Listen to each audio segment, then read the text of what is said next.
Welcome to This Explainer. Today, we're taking a seriously fascinating expedition directly into a live, beating human heart. We're going to completely demystify diagnostic cardiac catheterization and coronary angiography. It's a procedure done over 1 million times a year, and honestly, it remains the absolute gold standard for assessing your cardiovascular plumbing. So here's the incredible question that's going to guide our journey today. How do we actually map the internal pressures of a beating heart without open surgery, right? Like, how do we safely navigate all the way from the outside of your body, right down into those incredibly delicate coronary arteries and high-pressure pumping chambers? Well, today we're going to explore the mechanics, the risks, and the sheer diagnostic power of this whole process. But first, we gotta look at a little history, because we have come a massive way since 1929. That was when Dr. Werner Forssmann performed this daring, honestly borderline crazy self-experiment. He literally passed a urological catheter into a vein in his own arm and then guided it all the way into his right atrium, and he actually proved it with an X-ray. It's wild, but that astonishing act laid the historical foundation for this gold standard procedure, and it eventually earned him the Nobel Prize in Medicine in 1956. Okay, here's our agenda for today's explainer. First, why and how we access. 2. Navigating the right heart. 3. Navigating the left heart. 4. Hemodynamics and valves. And finally, number 5, mapping the coronary arteries. Jumping right into Section 1, Why and How We Access. We'll cover the indications, the risks, and the entry point. There's a really fascinating clinical balance to this procedure. We use it to diagnose some of the most severe, life-threatening conditions out there. Think acute myocardial infarction, severe valvular disease, and heart failure. But the major risks are remarkably low. For elective procedures, the risk of a heart attack is well under 0.1%. Stroke risk is just 0.01%, and the mortality rate is a tiny 0.05%. It's incredibly safe. When doctors are gaining access to the arterial system, they generally choose between the radial artery in the wrist or the femoral artery down in the groin. Today, the radial approach is heavily preferred. Why? Because it drastically lowers the risk of bleeding at the access site, and it's just way better for the patient. They can literally get up and walk around way sooner.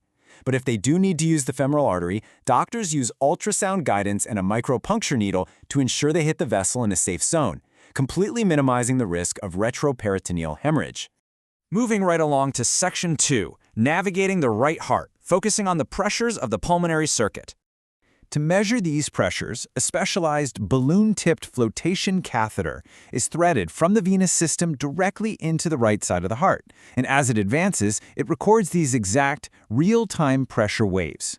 We can track the heart's internal mechanics dynamically, moving from the low-pressure right atrium up into the sharp systolic peaks of the right ventricle, and then finally settling into the elevated diastolic baseline of the pulmonary artery. To make sense of those complex squiggles in the atrial tracings, we really look at the characteristic A and V waves. These act as our essential diagnostic metrics for testing the right atrium's plumbing. Think of the A wave as showing the pressure bump from the atria physically contracting. The V wave, on the other hand, shows the pressure building as the atrium fills up against a closed tricuspid valve right while the ventricle below it is squeezing. Okay, on to Section 3, Navigating the Left Heart, where we measure ventricular performance. When we cross over into the left ventricle, which is really the heavy lifter of the cardiovascular system, we can perform a ventriculogram. Doctors power inject about 30 to 45 milliliters of radio-opaque contrast so we can watch the chambers symmetrically contract. You can see it fully loaded at end diastole and completely squeezed at end systole. This visual is absolutely vital for checking global pumping function and for screening structural issues like ventricular aneurysms. If that pumping isn't symmetric, doctors use specific classifications to identify dead or damaged tissue, which often reveals the exact location of a previous heart attack. A segment might be hypokinetic, meaning it's just a bit sluggish. It could be akinetic, meaning it's not moving at all. Or it could be dyskinetic, where the weakened wall actually bulges outward, paradoxically, when the rest of the heart squeezes. That brings us to Section 4, Hemodynamics and Valves. This is where we pressure test the pipes. The crucial point to remember here is that by detecting a pressure gradient between two connected areas, physicians can pinpoint precisely which valve is stiffened up and restricting vital blood flow. In a normal, healthy heart, connected chambers should equalize in pressure when a valve opens. So if we see a systolic pressure gradient between the left ventricle and the aorta, it means the aortic valve is tightly narrowed. If we see a diastolic gradient between the left atrium and the left ventricle, boom, we know the mitral valve is stenotic. This next concept acts like a hemodynamic detective's cheat sheet. Entirely different waveform shapes allow doctors to perfectly distinguish between a fluid-filled cardiac tamponade and a rigid, constrictive pericarditis. Tamponade features an equalization of pressures in all chambers and an absent Y descent, because the fluid surrounding the heart physically prevents it from emptying properly.